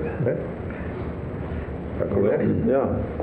Okay, on the 25th after the board meeting, Kip and I met with the planning and zoning folks, had some discussions about the new land use plan that we're putting together, and then on the 27th we had township officers. Mark and I were at that. There you go. And had a very good presentation on a gentleman from Bolton and Mink on the commercial drone use. Very interesting discussion. One of the things that was brought up was that in discussion afterwards that the townships are having the same problems with some of the signs, the address signs, that they're not holding up. And I had talked to Ryan a while back about it, and it sounds like it's a warranty issue, and so we're addressing that with the manufacturer of the signs, and I passed that on to the townships too. It sounds like they're working on that too. Mark mentioned that we worked on the float, and although I was not able to participate in the parade, on the 1st, I took the float apart. Oh my goodness. So put it away until the next parade. Was that 2x8s, or where did you build that? 2x6s. 2x6s. Pretty heavy duty. Yeah. Well, we made it to last. You know, we are 160 years old. So 65? 65. Yeah, that's right. So, and then on the 3rd, we had the department heads, and talked about Bob did a real good job of putting together, having everybody talk about legislative issues that will affect different departments in the county, and move forward from there. And that's my report. Very good, very good. I suppose I could just go right down the line. Should I do it? Yeah, go ahead. We got, on Tuesday, September 25th, we had our last board meeting when MnDOT was here and gave us a great report. Greg Oos was here, District 7 engineer, and Lisa Bigham, or the assistant engineer there, and Rhonda Ellis, planning director. And we also approved our proposed budget, proposed levy. Then we had lunch at Pub 500. Wednesday the 26th, the Vine board meeting I went to, let's see, SHAC pre-meeting conference call-in. I had a call-in with them to get things arranged a little bit more. Community Advisory Council meeting. We had a program review and some presentations there. Thursday the 27th, helped out with that Lincoln Park playground work that we've been doing down there on the Stolzen Road Park. Nice looking. Yeah, it's coming along. Project. It's a little different. Concrete going around. Yep. Congratulations. Yep. And then I was asked to share a few words at Old Main Village's 30th year celebration, since they've been in business over there in the old building. Mm-hmm. And it was kind of fun, because I was married in that dining hall to Dawn, and it's coming up on 15 years, and my folks were living there at the time. They were there for about 6-7 years, and so it's kind of extensive. My daughter worked there, serving in the dining hall, so there's kind of a lot of different things that my relationship with Old Main Village, and it was fun. Saturday the 29th, of course, we all did that MNSUM parade for Blue Earth County, and that was fun. I got some good exercise that day, running around with the candy. On October 1st, Region 9 Transportation Advisory Committee was my last meeting, and I'm the chair of that meeting with Region 9, and I've been working with Sam Parker these last few years on that. Charles Androwski gave the Regional Transit Coordinating Council kind of something that's going to be developing through MAPO in this region here on trying to do a little bit better with regional transit. So they're going to be working on a plan with that and getting a council put together with a lot of stakeholders. And then we had our Nicollet County, Blue Earth County Safe Roads TZD meeting in Nicollet County. We talked about our Joyride program, which we operate here now. And also about the conference coming up here in Mankato. It's the statewide TZD conference, October 23rd and 24th. If you haven't registered, I'd encourage you to go to at least whatever you can attend, whatever you can fit in. It's a very inexpensive conference for about $100. You get a couple breakfasts, a couple lunches, reception, and some very good speakers. And then had a meeting with Bob. Talked about county issues. Tuesday the 2nd, I attended the Nobel Conference on Soil Health. Very complex issue. Boy, I'll tell you, that was interesting. I just went to the 1 day instead of 2 days over there in, I guess, Davis Adolphus College. Then on the 4th, let's see here. Oh, that's just something else here. I presented to 20 pastors and the bishop, a Lutheran bishop, regarding the services of LSS. Friday, October 5th, we had a TZD event at Loyola. A couple of us, Mark with EMS, what's his last name? Griffin was there, and a gal, Becky, from MnDOT, and we did this wheel of distraction, and it's really cool. And so you spin, you look at different things as you add in, like if you just add a passenger, that raises your likelihood of having a car accident by having one passenger 300%, because of the distraction factor of having somebody in the car with you. So that was fun at the Loyola football game. We did that. Monday the 8th, True Transit Advisory Committee meeting yesterday. And that was, over at the Vine Building. That's my last day serving as chair on that committee too, because they won't meet till January. And so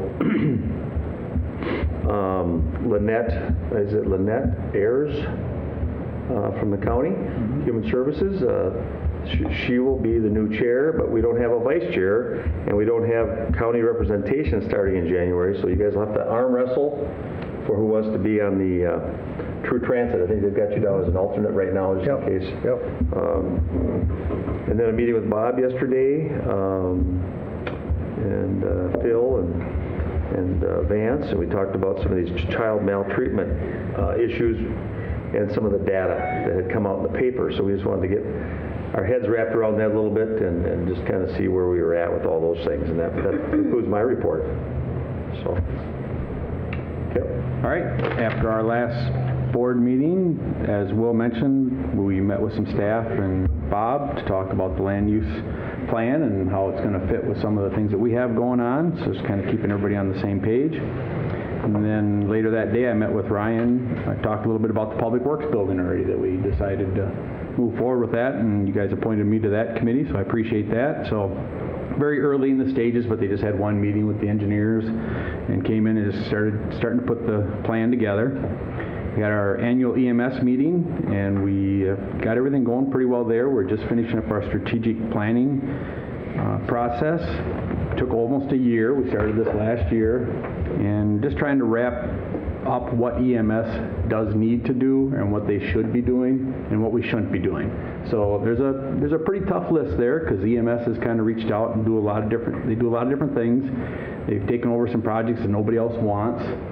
Discussion about, should we stay towards zero deaths? Should we keep the rollover cars? Should we keep, so just a lot of discussion, but they do have a plan together, and so we formed another group, and they'll bring it back and see which pieces we need to cut. We're just understaffed and don't have enough funding to hire more staff to keep all those programs going. The Sewer River Tour, the college put together a group of people that went out to the Wiskowski site and then out to Sargent's site. Oh, they went to a couple other. Yeah, they went to a couple other sites, but I was had to get back to work. But I did get to those two sites. Got to visit with some people. They had a great turnout. They had a bus, a great big bus, and they probably had 40, 50 people that went on the tour. So representatives, legislators, quite a few people there talking about it, and just kind of how it comes down to funding. How are we gonna try to fund this stuff? We're not capable of doing it at the county level, so is it gonna be state, federal, and just some technology things that are coming up. Had our MRCI meeting. Everything's going really well at MRCI. The programs did great so far this year. We're ahead of schedule to make some money, but the programs have been very, very strong. The candy business we sold the candy business portion of it, but we are still using some of our consumers to operate it. So Still there.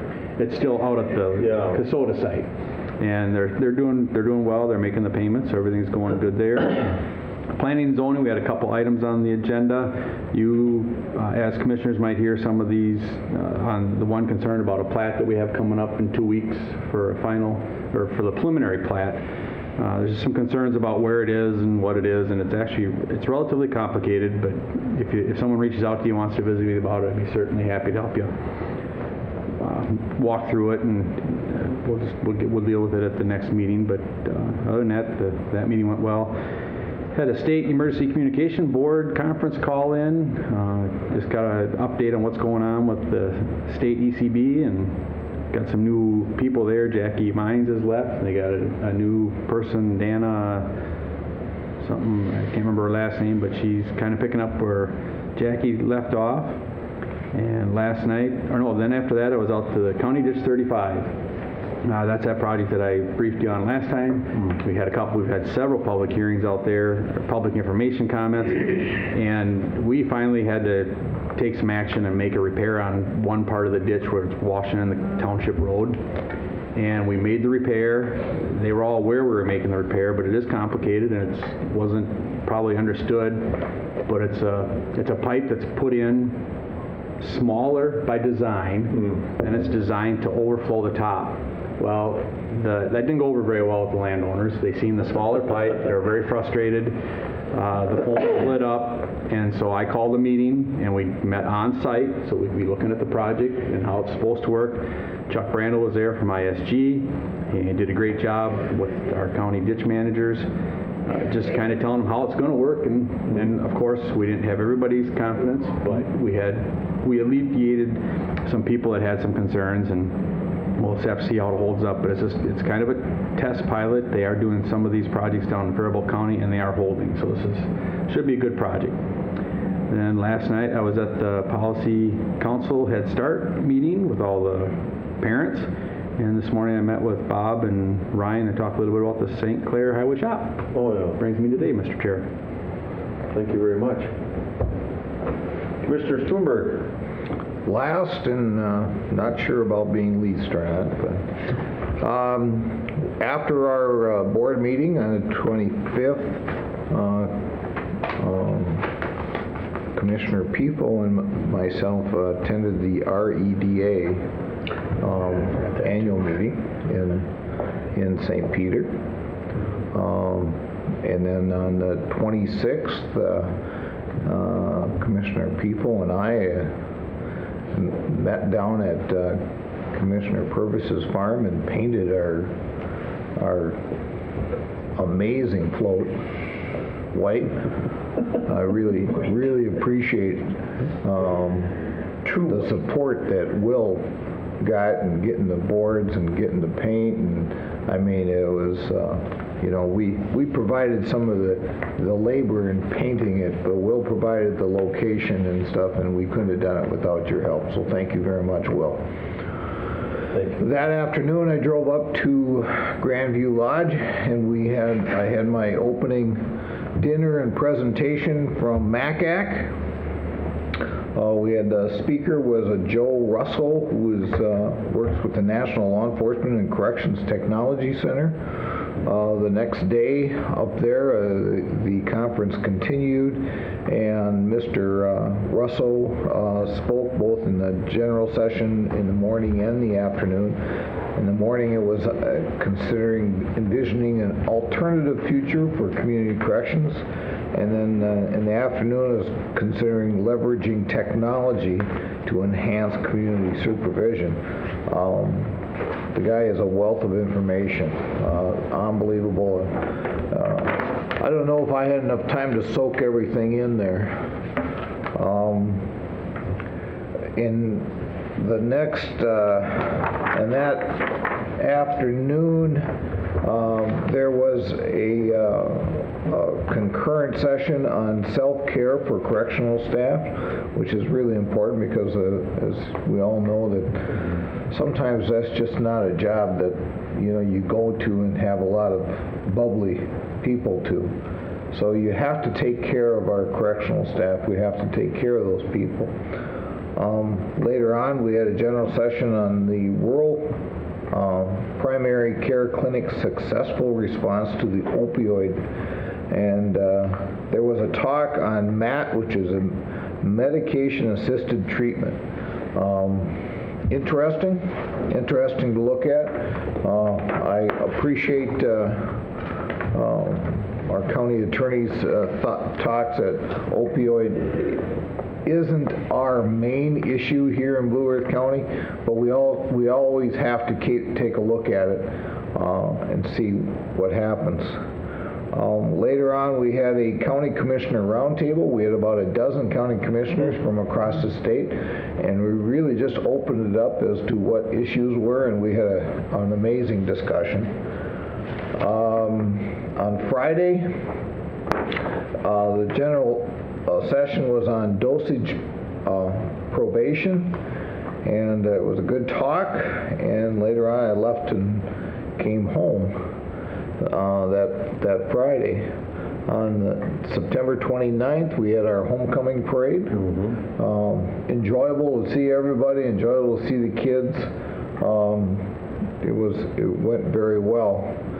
On October 2nd, I had a Transportation Alliance regional meeting in Burnsville that I attended. There was about 35 people from that area that came in, and we talked about our upcoming